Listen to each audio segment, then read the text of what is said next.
রোমের কনসার্টকে ঘিরে হোটেল কক্ষ নোংরা করার অভিযোগে তোলপাড় নেট দুনিয়া। অভিযোগের তীর বাংলাদেশের জনপ্রিয় রকস্টার মাহফুজ আনাম জেমস ও তার সফর সঙ্গীদের দিকে। তবে এবার বিষয়টি নিয়ে সরাসরি মুখ খুললেন নগরবাউল জেমস।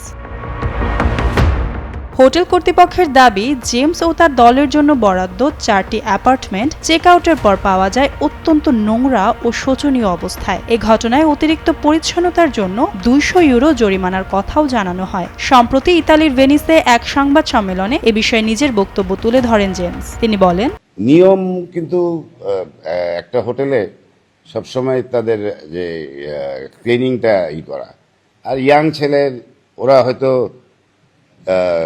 ক্লিন করে নাই, কিন্তু না করে এমন কিছুই, এটা এমন কোনো বড় বিগ ডিল না। কিন্তু এরকম হোটেলে অনেক সময় অনেক রকমের, যেমন যদি কেউ যায় হোটেলে থাকে, তো যে যদি নোংরা হয়তো এভরিডে পরিষ্কার করতে হয়, ক্লিনিং এর একটা বড় একটা ব্যাপার থাকে, তো সেটা হয়তো ওরা করে। জেমসের বিরুদ্ধে এমন অভিযোগ ওঠার পর থেকেই সোশ্যাল মিডিয়ায় চলছে ব্যাপক আলোচনা। নানা শিরোনামের সামনে আসছে চাঞ্চল্যকর সব তথ্য ও দাবি। তবে পুরো বিষয়টিকে ভিন্নভাবে দেখছেন জনপ্রিয় এই সঙ্গীত শিল্পী। ফোন আছে, 2-4টা লেখুক, যা বাধা দেওয়ার কি আছে, লেখুক, লিখতে থাকুক, যা মন চায় মন খুলে লেখুক।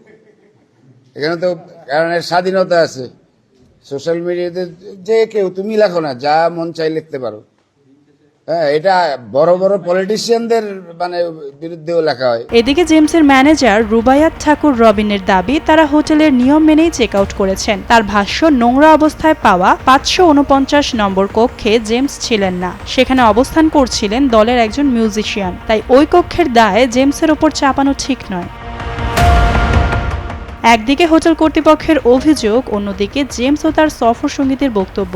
সব মিলিয়ে প্রশ্ন একটাই, রোমের সেই হোটেলে আসলে কি ঘটেছিল? আর এই বিতর্ক, জরিমানা ও চুক্তিভঙ্গের অভিযোগ শেষ পর্যন্ত কোন দিকে মোড় নেয়, সেটি এখন দেখার। Masuda Eva, Daily Sun.